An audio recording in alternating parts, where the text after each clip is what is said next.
it's the right time to sell. You have to look at interest rates. That could be the cause because some companies are not buying. The rates are high because they're not getting all their money involved to go buy a bunch of different, aggregators ready to buy companies. Two could be, you may not be a tech-enabled company right now. I went to New York, I've done in South Africa, investment bankers. Some of the biggest ones, the boutique investment bankers that sold companies 50 to 100 million. Then I sat with the middle one that sold 100 million to a quarter billion. Then I sat with those that sold a quarter billion to a few $billion company. And I asked them, what do I get on my company's valuation today? And they said, for your company, you have right now, you're getting around 5 to 7 times EBITDA. I said, how much? 5 to 7 times EBITDA. I said, why is that? He said, well, because you're just a field marketing organization selling insurance. What does the company get when they buy you? I said, are you kidding me? We've got these offices, nobody cares. What technology do you have? I said, we have every technology you can think about that we're buying from, are they yours? No, but we have these contracts, but they're not yours. And so what's your point? The way you can increase your company valuation is if you become a tech-enabled company. I said, if I do become a tech-enabled company, what will they pay for the company? He says, this is when you start getting 12, 15, 20 times EBITDA if you're tech-enabled. I said, you're kidding. He said, no. We came back. We spent $3 million early stage, developed our software. Later on, we became a tech-enabled company. And we sold for 15 plus X EBITDA of the company because we knew the timing of what we needed to do and when to sell when the rates were super low. Two, now you're talking to bankers and insurance group select. You talk to the guy that's the most experienced, but he's dealing with a couple other deals that makes his story. He's not going to work out. You go to the smallest one, do anything. That $50 million, a lot of money. $20 million, well, I'm going to make $200,000, $100,000. You pick the right person that believes in what you're doing. That came out of a lot of. I'm teaching a class. No problem.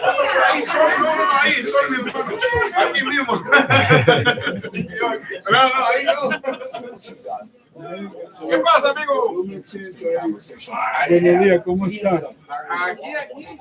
Ok, denme un segundito, déjame apagar esto porque estoy dando una clase de ingeniería.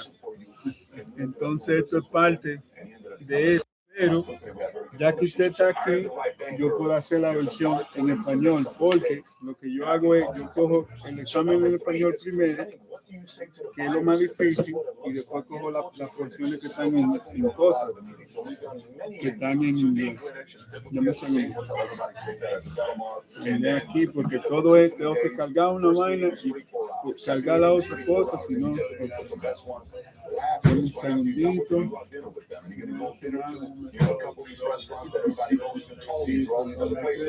La vida de tu país, ¿sabes? What do you do? Have you talked to all your guys on how to role play, what questions to answer? Do your C-suites know what questions to answer? Who do you put in those rooms? Who do you not put in those rooms? Who do you not want to put in those rooms that you're not ready on the questions that you answer because they get very nervous? These are all strategy conversations you need to have on who you want in that room. And the questions are asked about wanting to buy.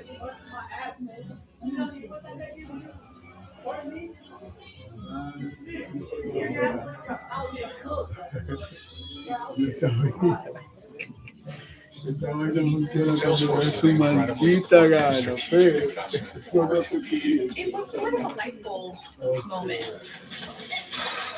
The first agent that we built was a service agent.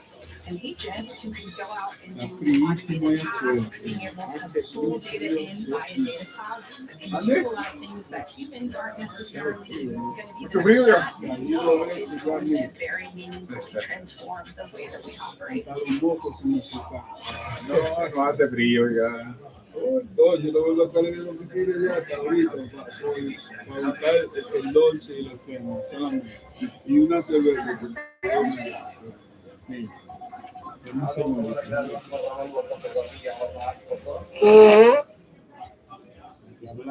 Porque uno no puede estar así, todo foqueado. Dame un segundito, prender los turbos cargadores. Usted sabe que yo vendo Ferrari. Si alguien quiere comprar un Ferrari, usted me deja saber. Porque ese es mi mundo, pero yo soy ingeniero también. Me encantan los carros.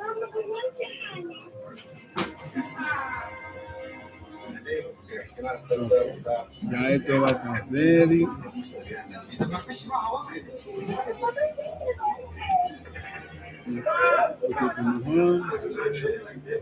Me se ve un poco. Ahora sí.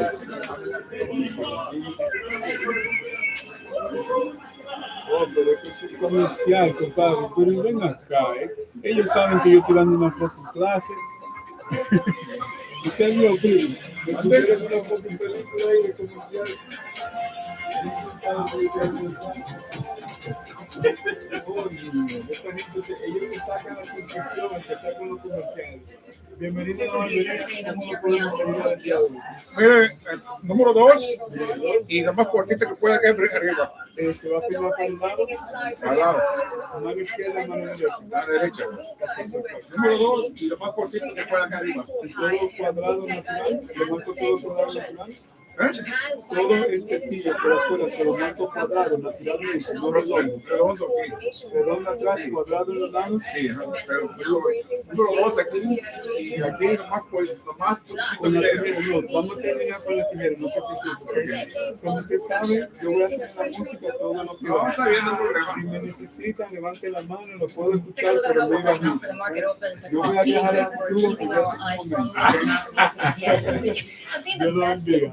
Ok, síganme lo bueno, vámonos para el futuro. We're talking about that 152 level. Of course, we have continued speculation about coordinated action between Japan and the U.S. The finance minister Katayama also coming out after G7 meeting, warning the authorities are watching the yen moves very closely. And of course, as we mentioned, the dollar under continued pressure, the steepest 4-day drop since President Trump's sweeping tariffs back in April. So we have most Asian currencies supported. We're talking about the Aussie dollar trading near 3-year highs. We're talking about the offshore yuan also gaining ground for the last 3 sessions. Today, though, we'll be watching that 40-year auction, the JGB market after that sell-off meltdown last week, and of course, what that means for global appetite when it comes to long-term bonds here in Japan, especially after the lackluster 20-year auction last week. But it's a really tricky position for Japanese traders because you want to rein in the yield, but then that could actually put more pressure on the Japanese yen. And if you want to support the yen and you cause a spike, then that could really derail the stock market rally that we're seeing here in Japan. Nikkei futures at the moment unchanged after a session of gains, April. Yeah, Sherry, I think to your point, something's got to give. So take a look at what we are seeing, even with stocks at record highs, the expectations of corporate profits fueling gains, it is being expressed in the dollar. This bearishness, perhaps that debate going on of how there is a concerted effort to depreciate the currency. And certainly we are seeing how traders are paying up these bearish wagers on the US dollar. We talked earlier about how we are seeing the steepest decline on the Bloomberg dollar index since Liberation Day to 4-year lows. We are also seeing that momentum has fallen to the lowest level since 2020. And then on the other side of the trade, we are seeing how initially there were those gains in the euro and pound to the highest levels since 2021. That seems to have eased off a little bit, but today it's certainly about the greenback. What really moved markets was Trump saying he's not concerned with the decline of the US dollar, but he also made some other commentary about the greenback. Take a listen. No, I think it's great. I mean, the value of the dollar, look at the business we're doing. No, I want it to be just its own level, which is the fair thing to do. You could have it, I could have it go up or go down like a yo-yo. Let's bring in Bloomberg and life strategist Brendan Fagan. Brendan, so the debate, I think, coming through because of what Trump has said, but we've already been seeing the dollar lower in the past year or so, and then in the past week, because of these expectations or speculation that the US is helping to boost the yen. What has Trump's most recent comments left or meant for the bearish wagers of the greenback? Well, I think the way you should look at it is it means the administration won't stand in the way of the weakness that we've seen since the middle of the month, around the beginning of Davos. Once the Greenland tension started to dissipate, we saw some relief in the European currencies, but that has now spread to the Aussie, to the Kiwi, two currencies that have really struggled for direction for much of the last 12 months. So the trade has really broadened out, and then Friday with the speculation of a potential rate check late in the New York session. That's carried through into this week, and ultimately with today's comments late in trade right before the cash close, Trump kind of tipped the wagon over, and accelerated the greenback selling. So it's kind of a perfect storm here, but it seems that the White House in Washington doesn't necessarily want to stand in the way of a weaker dollar, which we know would help their aims with making manufacturing exports more competitive.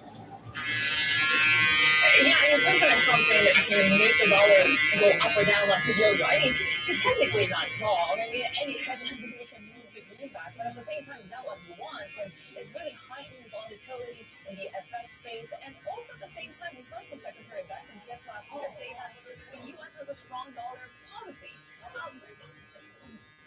Do we have a clear understanding if the Trump administration is aligned on what they want to see for their currency, or is this just at the mercy of daily trading at the moment?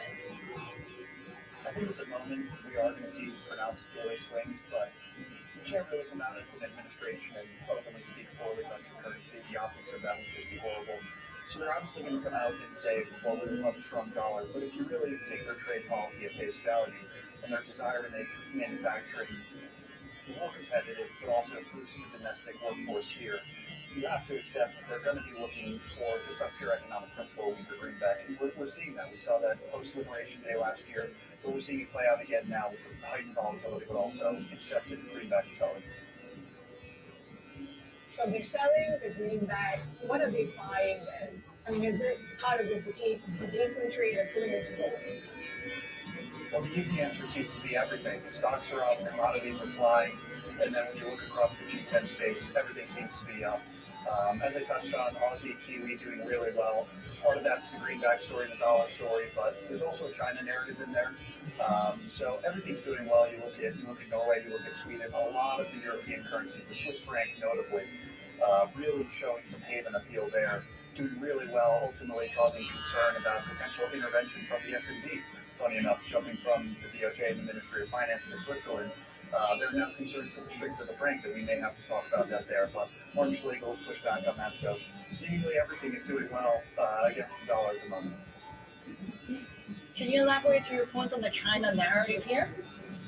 Yeah, there are thoughts that there needs to be more easing, but also there's this resilient growth story that has kind of helped shape, I would say the resilience of the Aussie that, in bouts of weakness, especially with risk assets last year, held up really well. But also you look at the stronger yuan fix.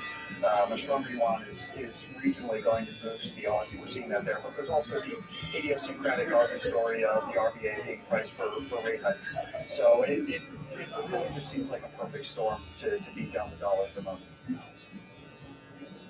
And with all this, we are, of course, on Fed Watch tomorrow to hear what Powell has to say. But Trump also saying that interest rates will come down after the new Fed chair. Also saying that he'll announce the Fed chair pretty soon.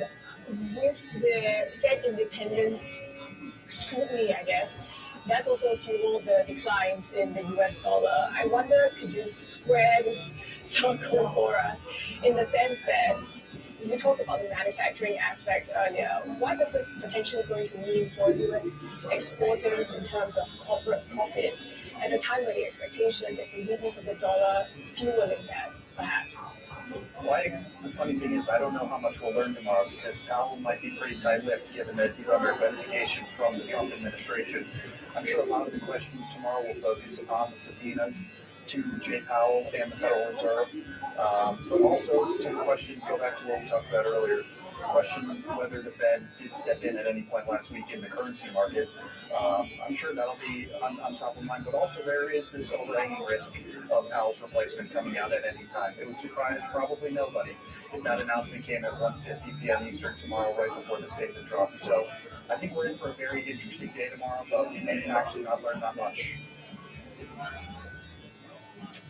Brendan, thanks so much. Our Bloomberg Headline Strategist, Brendan Fagan, for us. One time, we're talking about mega deals as well. The EU and India have reached a free trade agreement after almost 2 decades of negotiations.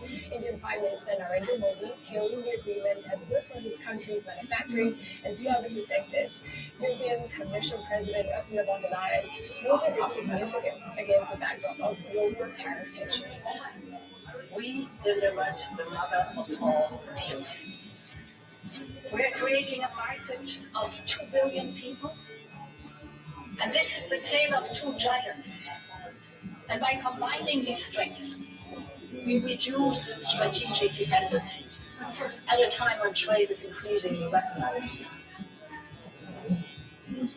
Let's bring in Bloomberg Chief Asia Correspondent Rosalind Matheson. So Ross has been called the mother of all deals. When you look at the significance of this agreement, how much of it is hard fought and partly to do with people wanting to bypass the US given the geopolitical backdrop? Well, certainly there's a pragmatic element that's coming into all of this. I mean, there's a famous joke that India doesn't do trade deals because there's no votes in trade deals. And we've seen that previously, but there was certainly a motivation after many, many years to get this deal over the line. And similarly for the EU, so of course they've also just wrapped up a big deal with South America after, 25 years of negotiating. So there's a push factor going on here for a lot of these countries and these blocs, which is, as you were saying, the realization they have to diversify, but they have to diversify their export markets, their investments, where their businesses are, and that's a pragmatic response to the policies and the erratic policies really on trade of the US administration, and realize that even in an administration after Donald Trump, this is the trajectory that the US is on. It's not going to change simply when there's a new president in the White House. In the longer term, you've got to negotiate these different kinds of deals. And for India and the EU, the realization you've got to find a way to get into each other's markets. And so you did see, India is going to open up its market to European car makers. I mean, that's very significant. Some protection, that India is keeping for things like dairy and agriculture. But, just as they're going to win from this, for their apparel makers, perhaps their food companies into Europe, they're also going to now have exposure for European car makers into India, which is going to be a negative potentially for Indian companies. And Ross, the thing is that these trade deals also lead to more security alliances, right? We understand that there's also a new security partnership between the two countries.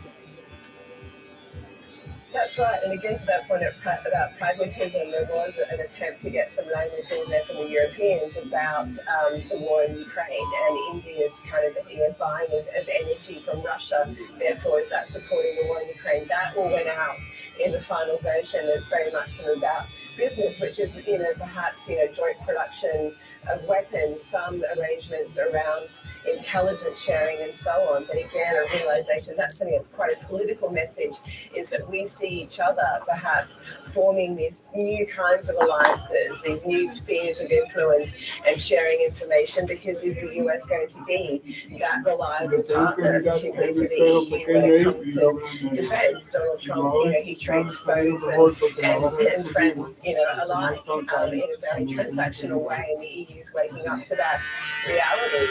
And for India also perhaps to diversify its own security arrangements. I mean, it's got Russia, China, it's got those understandings in the region and tensions in the region, but it also can make use of the EU, particularly on the intelligence side. So again, it's a trade agreement with a lot of defense and security tagged on, and that's really sending an overarching message about where these two countries and this bloc see this relationship going.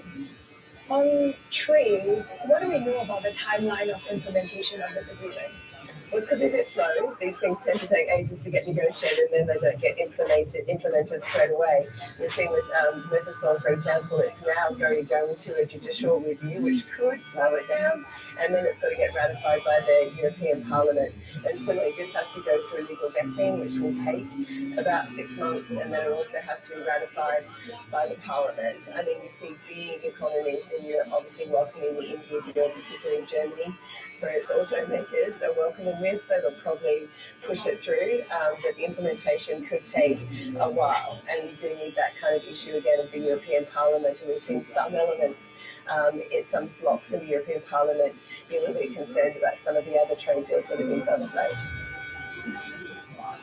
Right. Bloomberg Chief Asia Correspondent Rosalind Matheson there with the latest. Coming up on the Asia Trade, we speak with the Highway Foundation about global trade policy as the UK's Keir Starmer heads to China. And we're live from the Goldman Sachs Global Macro Conference in Hong Kong, where the former European Commission President will be joining us. We have more ahead. This is Bloomberg.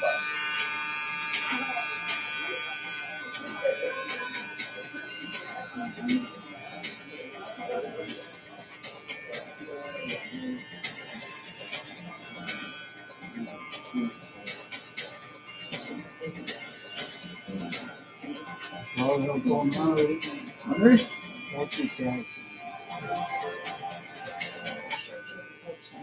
high quality industrial products you need, Granger, for the ones who get it done. Did you hear that Jackie and Tom Are getting a divorce? There's a reason Detective Johnson is the gossip king. Just like there's a reason Morgan & Morgan is America's largest injury law firm. A lot of days later? Morgan & Morgan, forthepeople.com. This is Buick now. Buick, exceptional by design. Get 0.9% APR on select Buick models. Plus, current eligible non-GM owners get up to $22.50 allowance on Encore GX. When you walk into a Burlington, you'll be amazed at how much we've changed. Brands, trends, savings. It's giving you main character energy. Because at Burlington, the deals aren't the only thing turning heads. Seriously, for these savings, why shop anywhere else?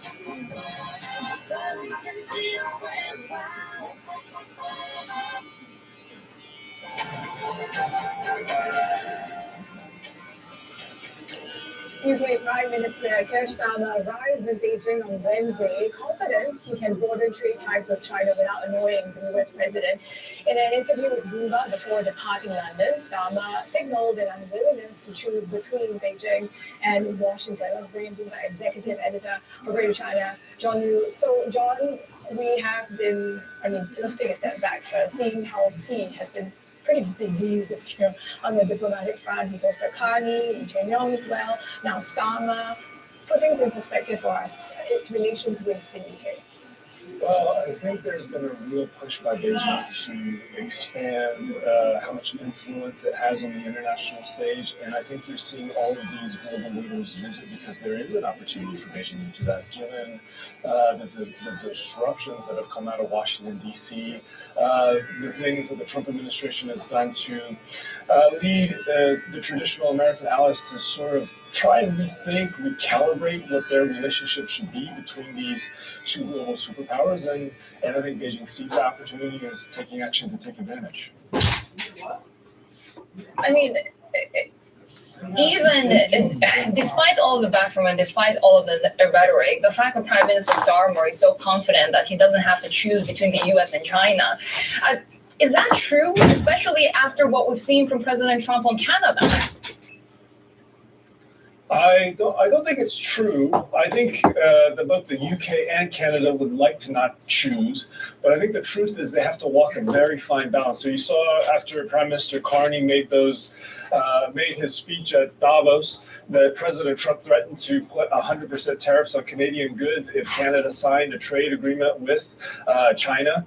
And so in the aftermath, there was a call on Monday between Presidents Trump and Prime Minister Carney, in which Prime Minister Carney tried to explain to President Trump that he was not signing a trade deal, but there was a very narrow agreement between Canada and China over canola and then some limited imports of Chinese EVs into Canada. And so I would imagine that if Prime Minister Starmer's trip to Beijing leads to some agreement on trade, he may very well have to have a phone call with Trump to try and explain how he's not running into the Chinese camp.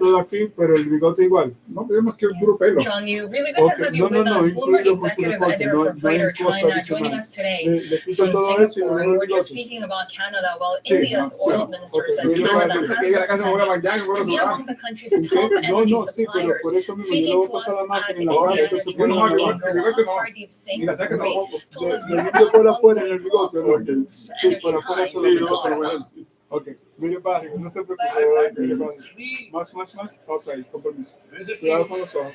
Ministerial level delegation. I had Minister Sandhu first, then I had the Premier of British Columbia, and today Minister Hodgson. And I think we are going to be, I think I can tell you, issuing a statement, joint India-Canadian ministerial statement. We kicked off the first energy dialogue at ministerial level.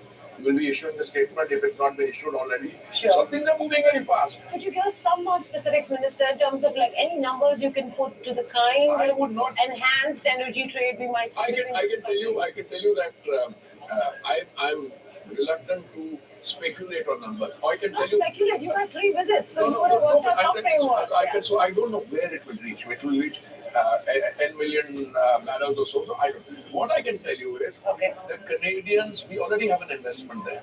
IOCL has an investment there, and they are building 6 liquefaction plants in British Columbia. We are hoping that we'll be able to get some natural gas coming in from there. Okay? And we have that. We have Any quantity, any initial conversation on the conversation is taking place as we speak. Okay. They are taking place as we speak. And the other thing is that, as a minister, by definition, I don't get into contracts and quantities. Sure, I understand. When I people thought ask me how much you buy from a might have moved source, I say backwards to you. they do this because they are publicly listed companies. How significant a supplier or a source of energy will Canada become? I think it could be quite large. Can you put any rank and size number to it? I can't put rank and file because it's a very dynamic, changing situation. Let me give you an example. Today, we are the largest off-taker, if I can use a word somewhat inappropriately, of natural gas from the UAE. We are also of cylinder gas from the UAE. Some time ago, we only had a natural gas contract with the I think with the Qataris, we had a 10-year agreement. The next 10-year agreement is starting in 2028. We have got cylinder gas we used to buy only from the Saudis. We started buying from the Qataris, from the Emirates. We just signed on US. Yes. UAE we have already into very big. UAE we signed on a quantity. Now total with UAE on natural gas we are at a very high figure. So these things move very quickly. All right. Canada, I think, has the potential to be among the top ones. There is that potential. So amongst the top 5? Yes, absolutely. In fact, someone might say that it is a buyer's market. So I was quite curious as to why. Even if I think that, sometimes I don't say it. But so do you think this is a buyer's market? There is that element of buyer's market. Yes, I can today very happily decide to switch from him to him and to another supplier. And by the way, these contracts are done on commercial basis. I mean, you float a tender at the point of importation. Let's say you want some energy at Vizag, or you want something on the western coast. Say, I need Basra Light, for instance, or I need a heavier crude. There's something like 300, 350 varieties and different refineries. And you float a tender, I want a particular crude, and whoever responds to the tender with delivery at the point of moment, they'll buy from them. Indian Oil Minister Hardeep Singh Puri speaking with Bloomberg's Menika Doshi at India Energy Week. More ahead on the Asia trade. This is Bloomberg.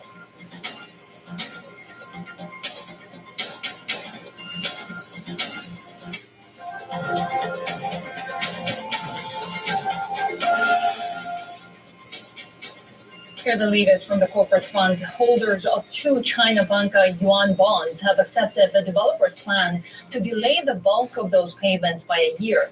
The notes were both originally due last month. A filing showed all holders voted in favor of the revised extension plan. Banca would now repay 40% of the principal on both bonds on January 28th and the remainder in December. LVMH ADRs closed lower after sales at its key fashion unit fell over the holiday season due to sluggish demand. Organic sales for the fashion and leather goods division dropped 3% last quarter, slightly worse than expected. CEO Bernard Arnault is warning of a difficult operating environment and says LVMH will limit spending this year as a result. JP Morgan is said to have told its investment bankers to work harder to close the gap with rivals, including Goldman Sachs, on mergers and acquisitions. According to sources, the co-heads of global banking said the group underperformed last year. JP Morgan's investment banking fees fell unexpectedly in the fourth quarter as revenue from M&A advisories declined. And here's a quick look at currencies in the Asia Pacific. The yen is hovering still at the 152 level. We do have that 40-year auction today. Watching Australia CPI in the next hour, as well as the dollar slides. This is Bloomberg.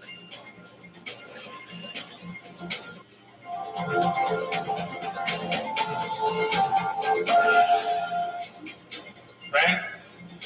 India has completed its biggest and most historic free trade agreement. This historic agreement will make it easier for our farmers and small businesses to reach the European markets. Prime Minister Narendra Modi on India's free trade agreement with the EU. Now, the two sides have concluded this agreement after almost 2 decades of negotiations.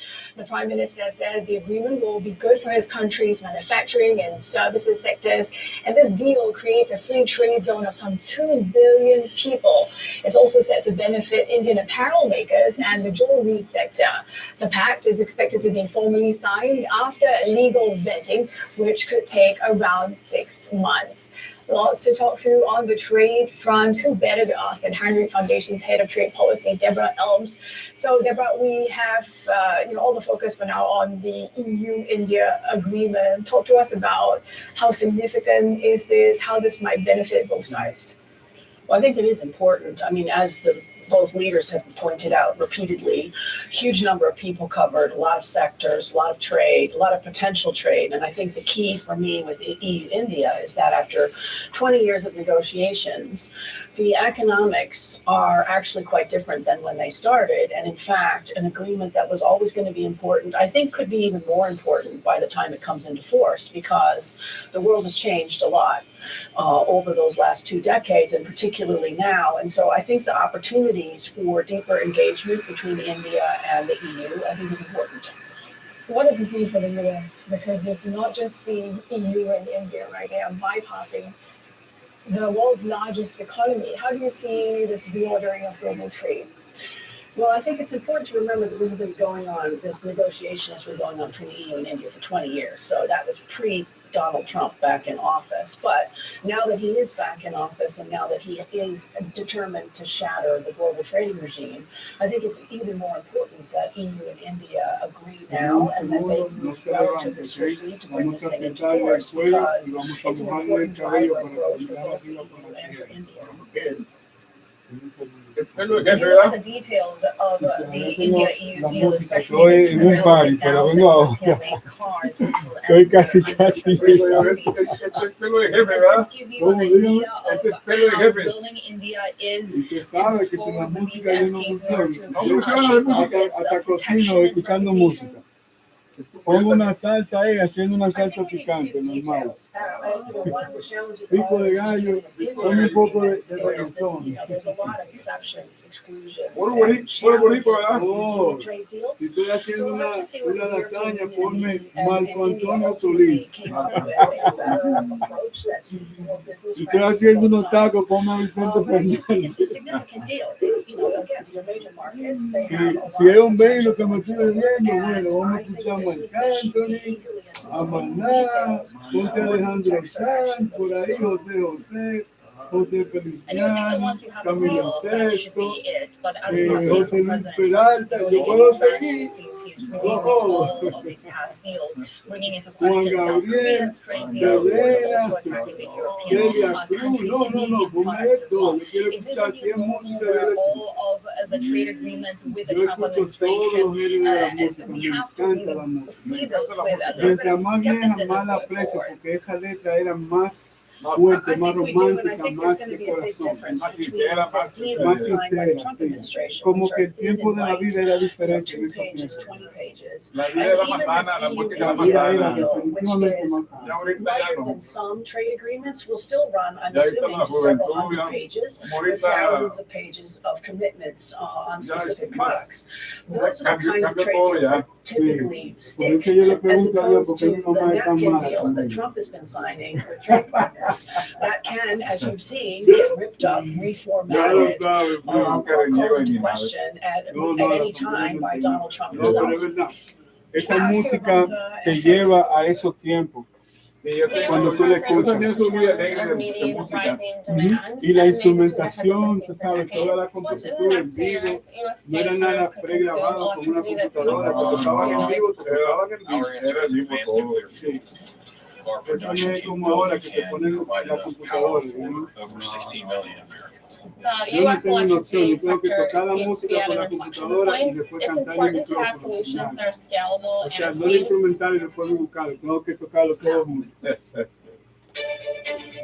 cualquier cosa, la propia canción me ayuda, ¿no? Porque es difícil, me tienen que animar 2 horas más sin parar, ¿no? Hay ciertos fanáticos que quieren que tú le cantes la canción entera, no solamente por, o sea, que tú le des por todo, que sabes, par de horas. Oye, ajá, estilo Vicente Fernández.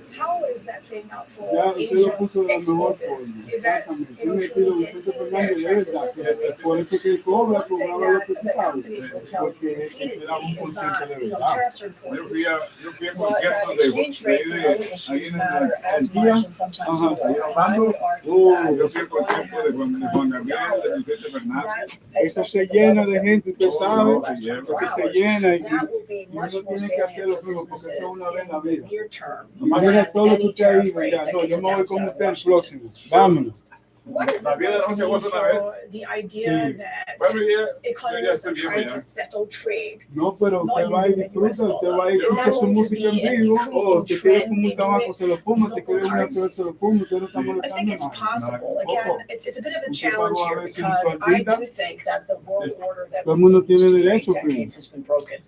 And it's not clear yet how much of what we had will be salvaged and how much will be made new. It will not be a sort of big bang creation of a new system. It will be the decision of thousands or millions of individual firms deciding who are going to be their partners, their suppliers, their customers, what currencies will they use, how will they design their contracts, where are they likely to be headquartered. All of those kinds of decisions are going to result in new patterns. And one of the things that will matter, of course, is what happens with currencies and whether or not you continue to rely on the US dollar, which for the moment remains key. Eso es talento de verdad. Deborah, when you look at all these trade deals, the global realignment, not only when it comes to dollar policy, but also, of course, the geopolitics behind it. Does this give you an idea of how long-lasting the fallout will be post-Trump? I think it is going to be long-standing. Now, obviously, whatever happens after Trump, there'll be recalibration again. And I can imagine that there will be some, especially firms and some governments that will say, perhaps now they should be closer or more distant to the US than they were. But I think this path is really every day that we go forward, setting up new realities that will be hard to unpick or unwind should we have a change in administration.